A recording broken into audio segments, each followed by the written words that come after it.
Modern fantasy feels different.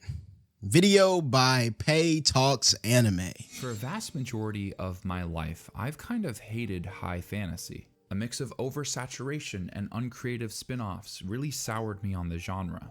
I'm not gonna lie, I was right there with him.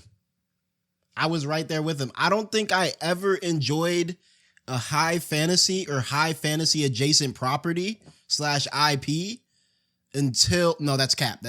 I fuck with Narnia. Y'all don't know about Big Narnia. You know what I mean? The youth these days don't really know about like Peep, that nigga can't talk. Youth these days don't know about peak high fantasy. All right, they don't know about Narnia. But apart from like Narnia, high fantasy was never really my bag, bro. I just couldn't get into it. I'm trying to think if there was any other high fantasy I really fucked with. Like, okay, this gonna be a crazy question, but do we consider like Dragon Tales to be high fantasy? You know, because I'm thinking like, let's see.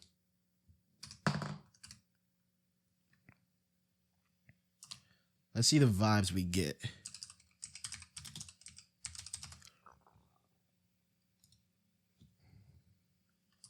I don't know, man. This is pretty fantastical on some shit.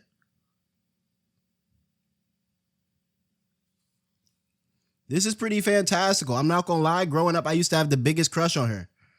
I won't even hold you.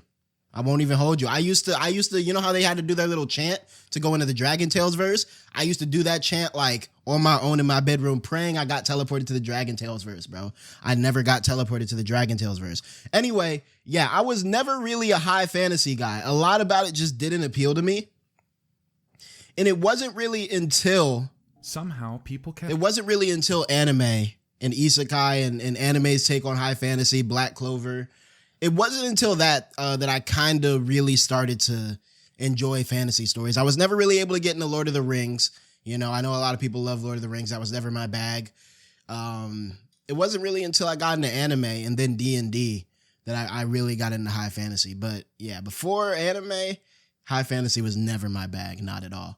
Apart from Narnia. Magical world, which to me always felt ironic. The foundation that transition was clean. A whole new magical universe. It felt like there were a couple highly influential founding members that everyone copied into oblivion. Yeah, I think that's the thing about high fantasy is that,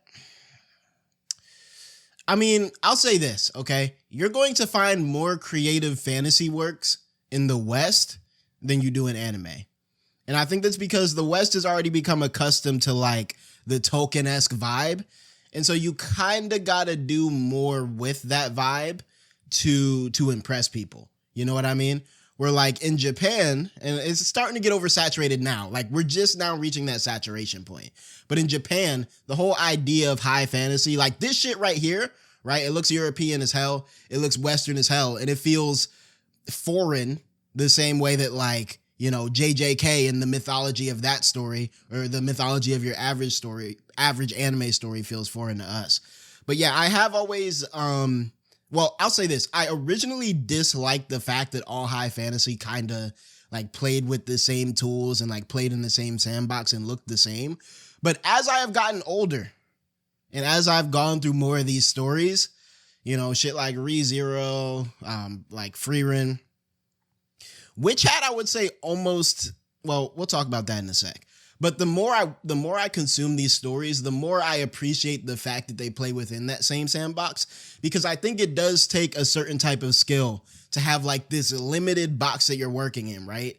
And then kind of use the same tools that other people have used to tell different stories. And so I've always found that, I've grown to find that interesting. Yet somehow, despite my inclination, the shows I've talked about most on this channel are all fantasy. I'm not the first to point at a trio of fantasy stories that feel like a harbinger for this new transition era, but that doesn't mean I don't want to throw my hat in the ring. I believe the primary reason my mindset on this genre has shifted so much is because of the change in quality. These shows really are true to the name, fantastic. So welcome to this week's video. My name is... Thank you for welcoming me, 𝙏𝙖𝙡. I will say this though.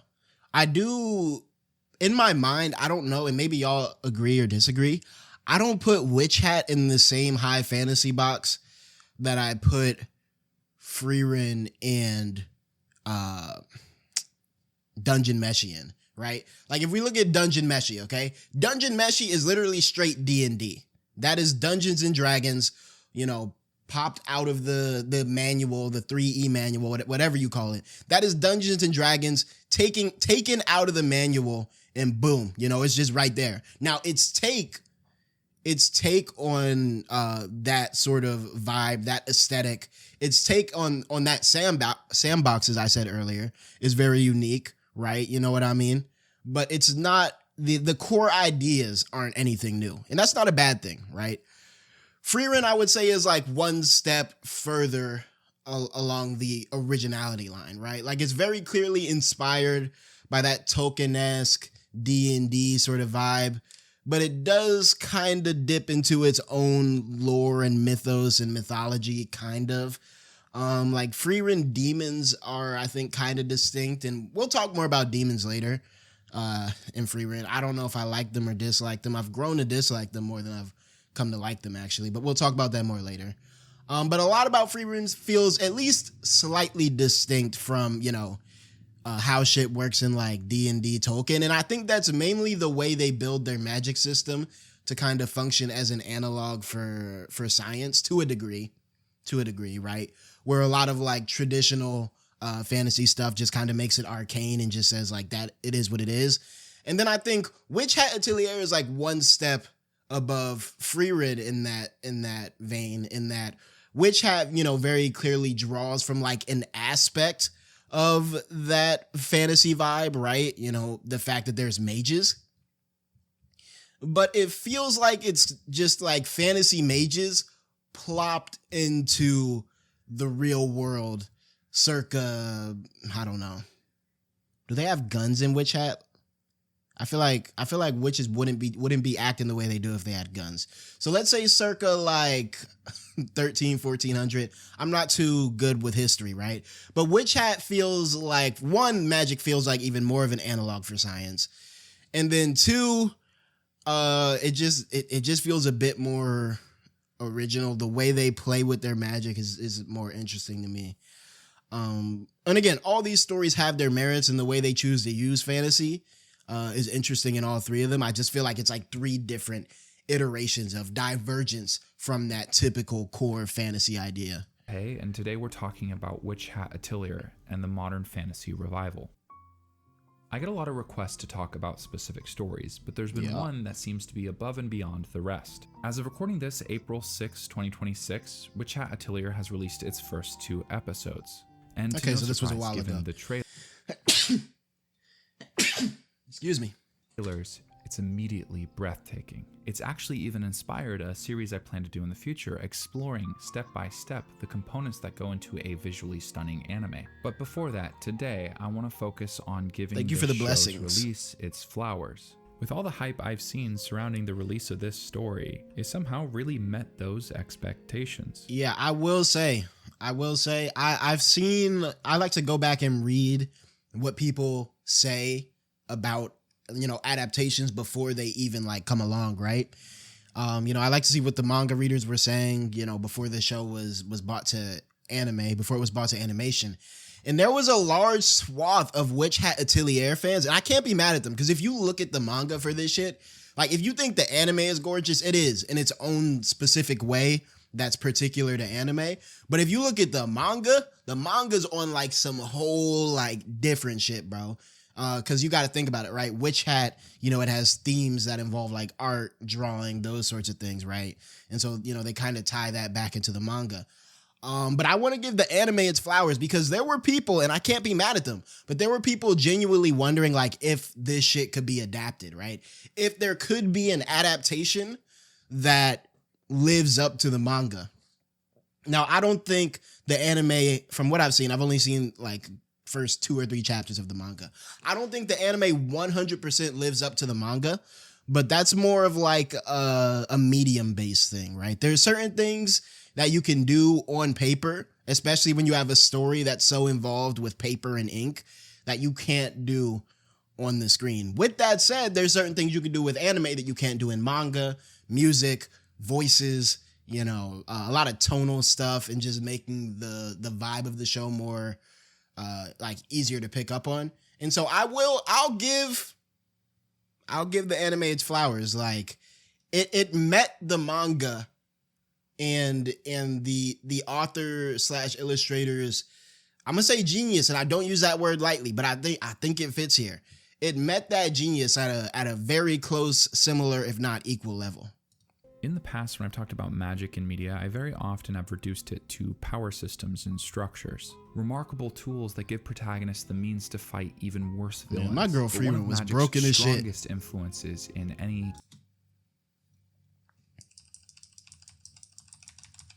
My girl Marcel, I was about to, let me check. Any given story is the ability to create a sense of wonder. And this show, immediately over every other good thing it's doing, creates a beautiful sense of wonder. From magic pop-up books to a mentor figure that can I agree. The thing, yeah, this is gonna be a long video. Bro, he making a lot of good points. I'm gonna talk on them. The thing that locks me into this show and the sense of wonder the most is the way they implement magic. Just the small ways, right? Like, obviously we have our pen to paper, the main way they use magic. But like, I keep thinking ever since, I think it was last episode, but ever since we saw that like boat that had the wheel, right? The magic circle that they like clicked into place to make the wind magic work, or like the door that would disappear and then you put like the little thing on the wall and twist it and the door would appear. Like the different utilizations of magic and like the technological aspect to it, that's what's keeping me locked in the Witch Hat, right? Like, yeah, we have, our forbidden magic and, all that stuff. And me being the shonen meathead that I am at my core, would like to see a bit more, big giant water dragons, even though Keyfree just got his shit rocked by old boy, the plug. But you know what I mean? The mechanics of how this system works and the different ways it's implemented, mostly within like staying consistent to the rules it sets. That's what really has me locked in. Just seeing these like small instances of magic that really do wonders for the world building. As a mix of Howl from Howl's Moving Castle and Gojo from Jujutsu Kaisen, there's going to be no end of people thirsting over this character, which leads to the main... Yo, hold on, bro. Keyfree.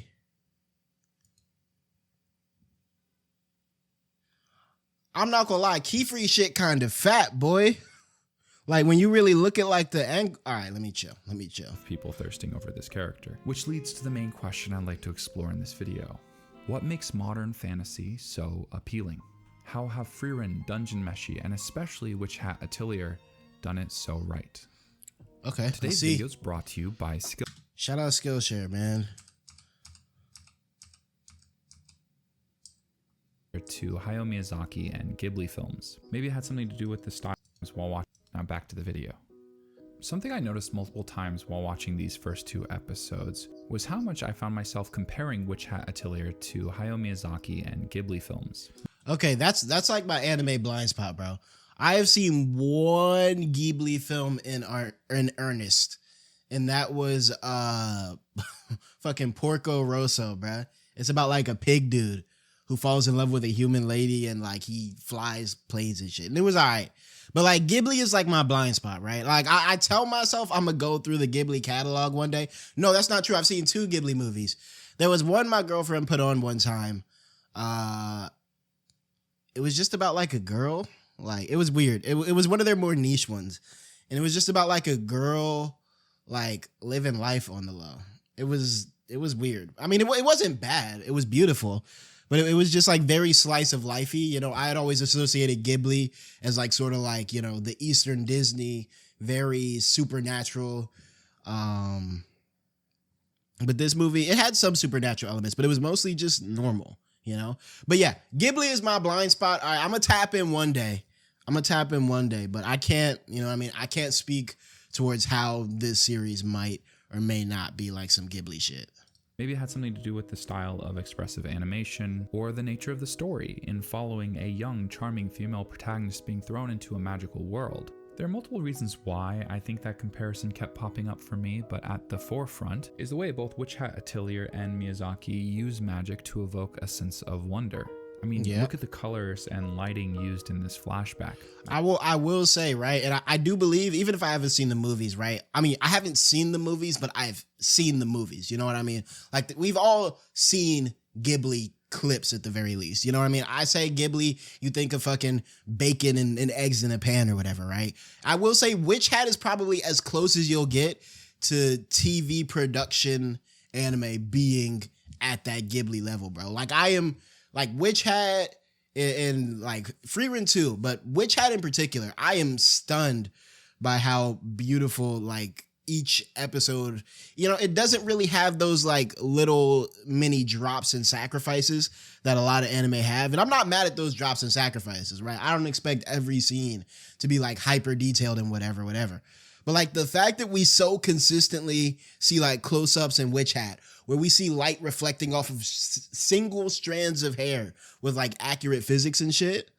Like, I gotta give Witch Hat its visual credit. And storytelling should evoke strong Thank you for the bits, Abe. Like intrigue and fascination. Whether it comes from characters being excited about learning new things or having daunting realizations about the extent of how wide this magical world is. And I think that engaging with magic as a world-building tool and aesthetic is especially enhanced when you have something as beautiful as this show is. Yeah. And you always want a project where the whole outweighs the sum of its parts, and also for the parts to be pretty darn good.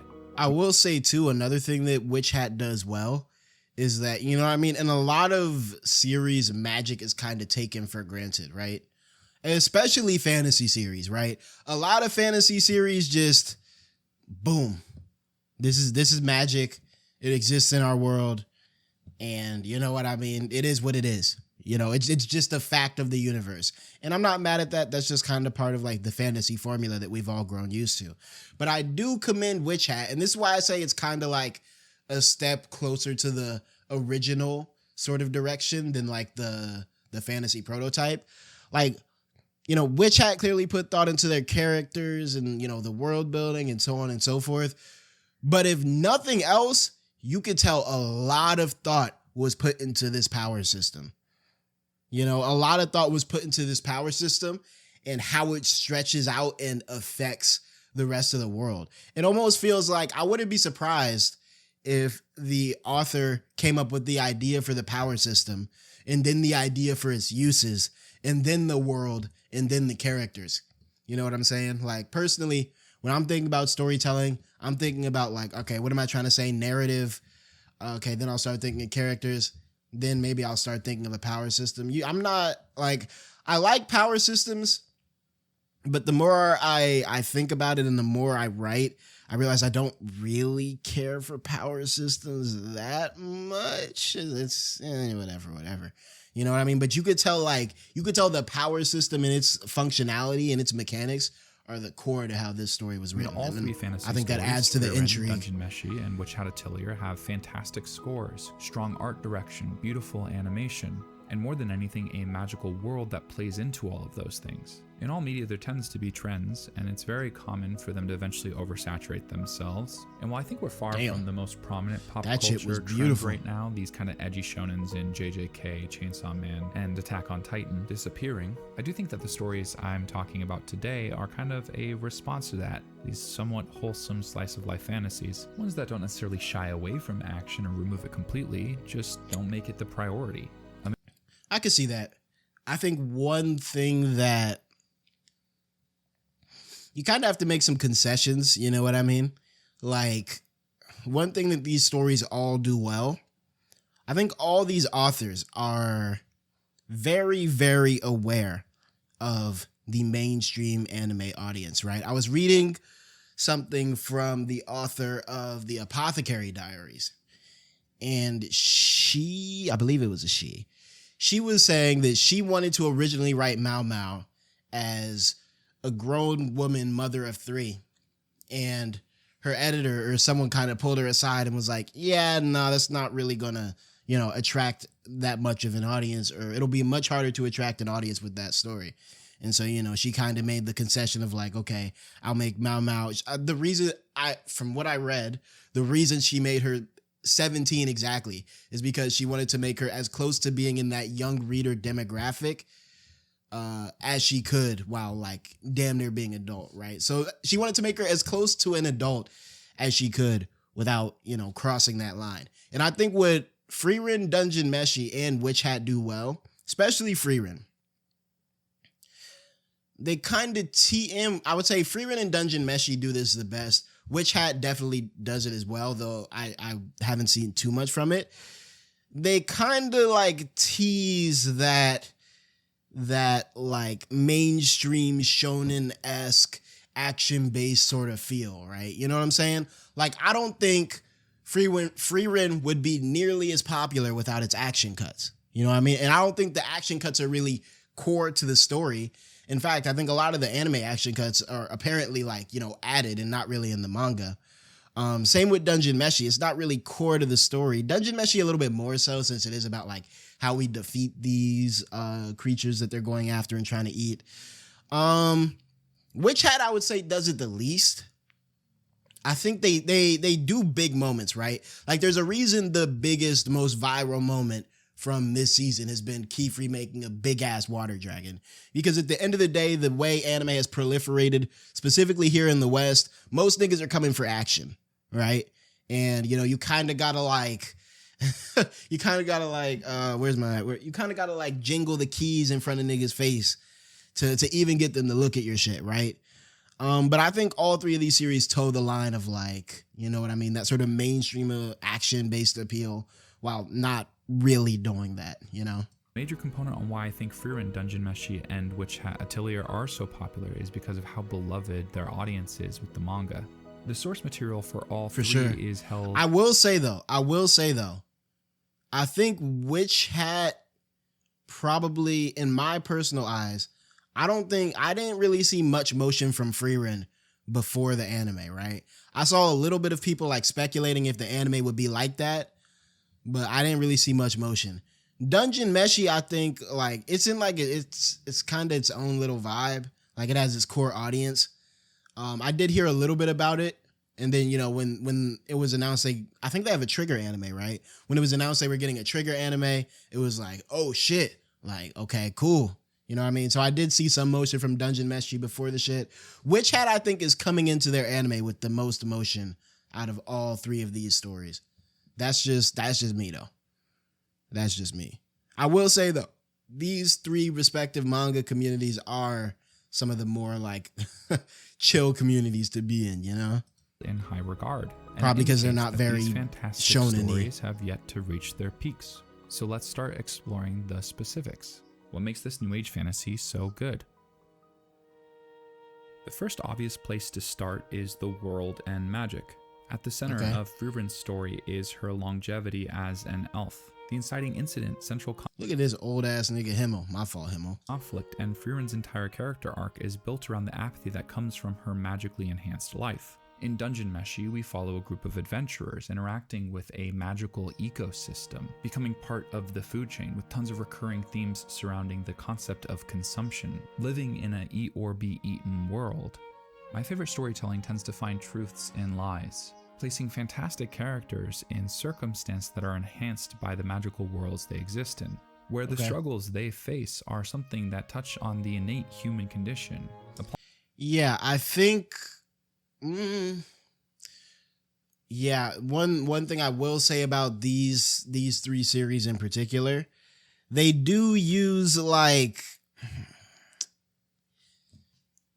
They use the medium of fantasy, but they kind of keep it as almost non-fantastical as possible within the bounds of their specific individual verses, right? Like, I'll say this, right? I think Witch Hat, and this may be the reason why I think it'll end up being the most popular of the three, maybe. I don't know. I think Dungeon Meshi will definitely be the most niche. Freerun made so much of a splash in its beginning that, you know, it kind of like got super boosted, but I don't know if it'll be able to maintain that sort of mainstream hype throughout the, let's say, remainder of the decade.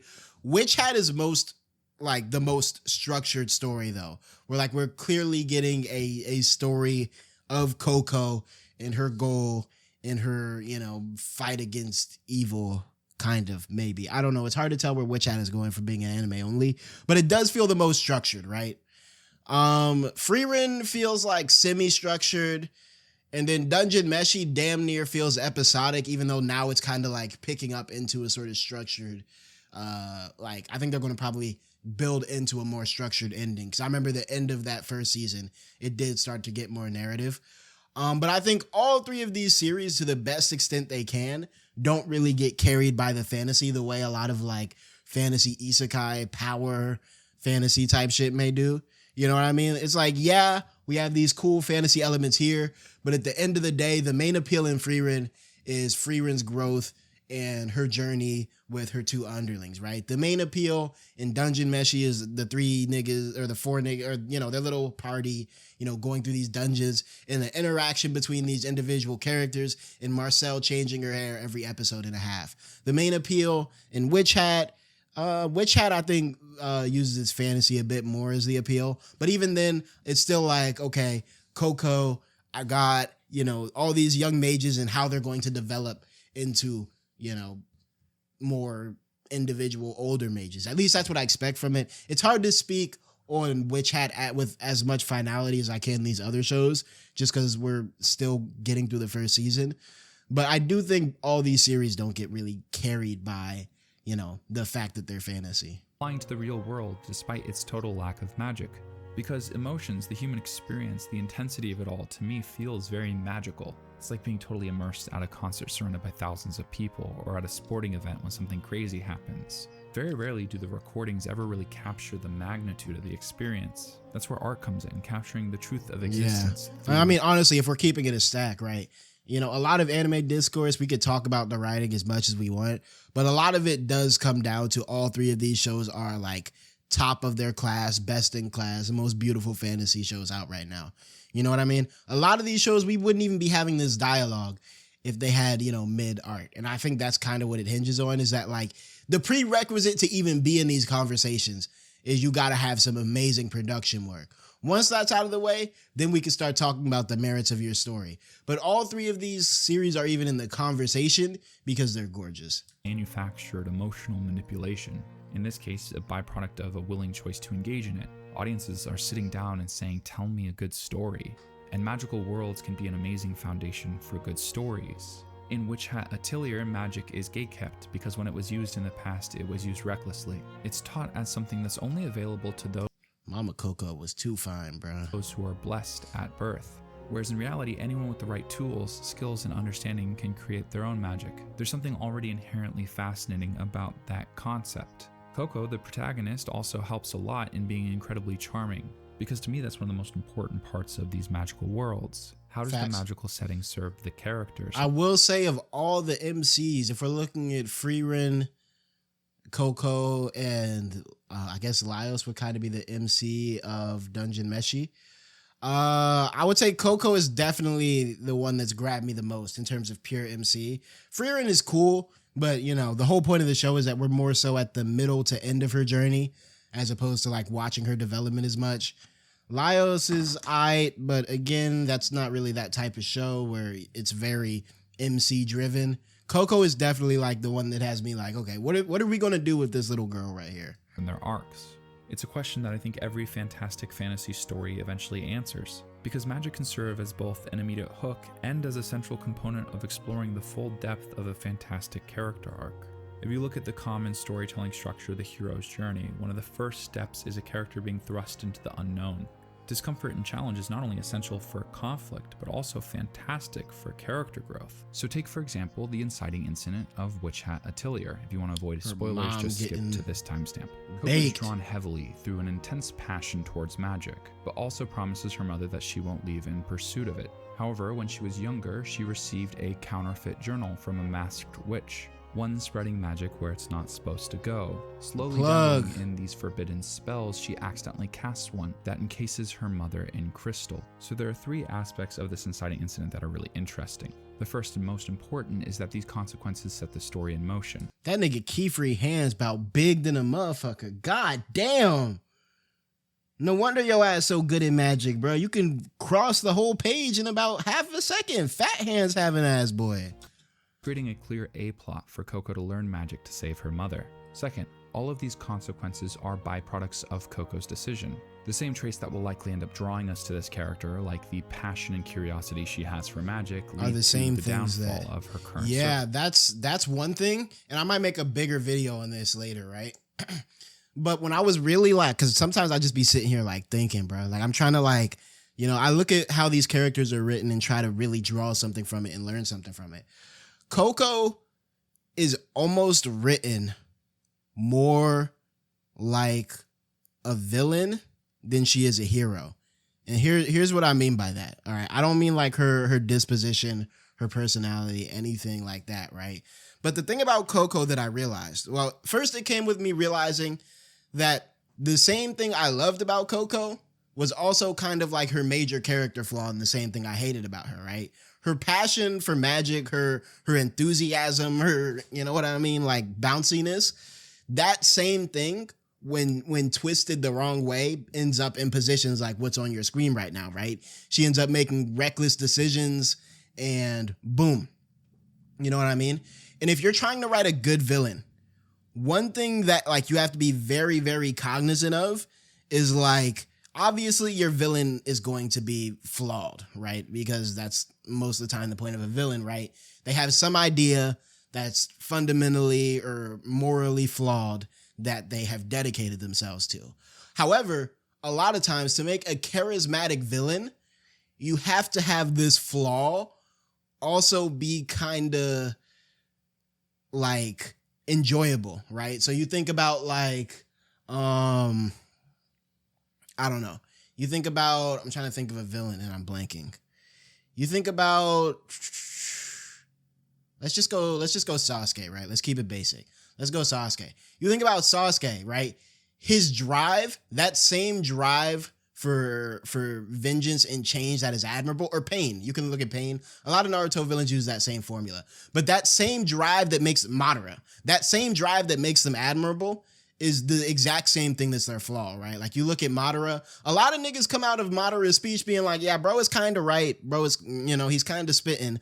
But you know what I mean? That's just kind of fucked up. It's kind of evil, so on and so forth, right? I would argue villains almost have to be more charismatic than heroes because, you know, you don't really want a villain that people across the board just hate. You know what I mean? I mean, it works sometimes if you're going for like an all for one sort of thing where you're just doing like an embodiment of evil or like a Muzan. But even then, they're not the most like villains in their own series, right? Niggas love Aksa more than they love Muzan because, you know, Aksa's story and the same shit that makes him evil was, you know, corrupted, you know, a corrupted version of what made him good. That drive, that relentlessness, that willingness to fight. You know what I mean? And Coco is written very interestingly in the sense that like her primary flaw, her recklessness, her I mean, that's basically what it is, right? Her recklessness is the same thing, just, you know, if you look at it from a different angle, the same thing that makes her cool. And so, yeah, that was interesting about Coco to me. Like, you know, once I realized like, damn, the same shit that makes me smile when she gets in her little hyped little tizzies is also the same shit that had me being like, whoa, homegirl, don't start, you know, don't start dabbling in forbidden magic. You know, I realized like, okay, she was like, I can see her low key going like anti-hero, villain. I don't know if they're going to take the story that route, but they definitely set up for it. Circumstance. And third, finally, magic's the center of this entire inciting incident. The magical world she exists in, the passion she has for magic, the way she snoops in to learn about how it works, and the innocent ambition that backfires. My favorite fantasy stories use magic multiplicatively. It functions as a catalyst to enhance everything else about storytelling that I love. The characters, the conflict, the world. That's what Witch Hat Atelier, Dungeon Meshi, and Frieren do well. They tell a good story, and magic makes it better. Yeah, I can agree. I think it's always fun to have a piece of media come along that changes your opinion or perspective. I think fantasy as a genre is in a great place right now, beyond just anime. There's a couple lit RPG series that I'm a huge fan of, like He Who Fights with Monsters and Dungeon Crawler Carl. I love the absurdity. I heard Dungeon Crawler Carl actually kind of fire. I'm not gonna hold you. I was looking at that like literally yesterday. Damn, look at this fat ass oxtail. Oh, that's that dragon meat they were eating, bro. That shit looked good as hell. Worlds and stories being crafted. I think they Y'all can know about oxtails. Explore pretty deep, complicated parts of being a person. I think storytelling in itself is kind of magic.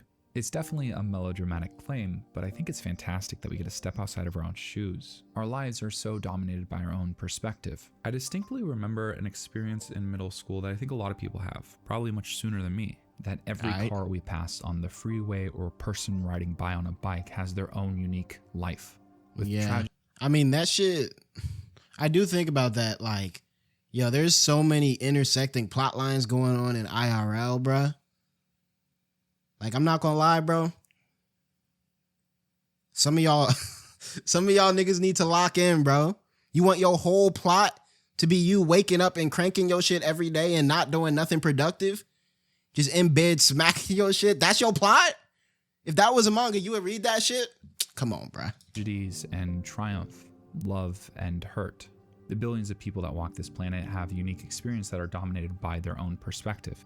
And storytelling allows us an opportunity to take a step away from that, to experience a curated perspective of a life through a character. People read Rent a Girlfriend. That is true. Maybe your shit maybe your shit would sell some numbers, bro. I'm not gonna lie. And Dungeon Meshi and even Hat Atelier so far have been fantastic experiences where I get to be completely emotionally invested and learn along the way. And all of these stories, incredibly grounded explorations of emotion, are set in a magical world that can't possibly exist. I think there's something fascinating about that, because throughout my life and everything I've been through, there's been this recurring theme that a good story is enough to completely move me. I think that's why I was drawn to pursuing a career in analyzing media, as well as tiptoeing around making it. So I'm very grateful to be here for what I consider a fantasy revival, directed by a I will say this. I'm gonna start vague posting again now. But what was I about to say? Right, like I said, I've come full circle in the way I view fantasy, right? I used to view the limited scope of fantasy stories to be extremely, limiting, right? You know what I mean? Back when I just hadn't consumed much media and was getting into just new ideas, I used to be like, why am I going to watch some shit that has the same world as Narnia, you know? Why am I going to watch some shit that, it's just the same fantasy stuff as always? But at the end of the day, where I am now at least, I find it to be a lot more interesting, the fact that so many different stories can move within.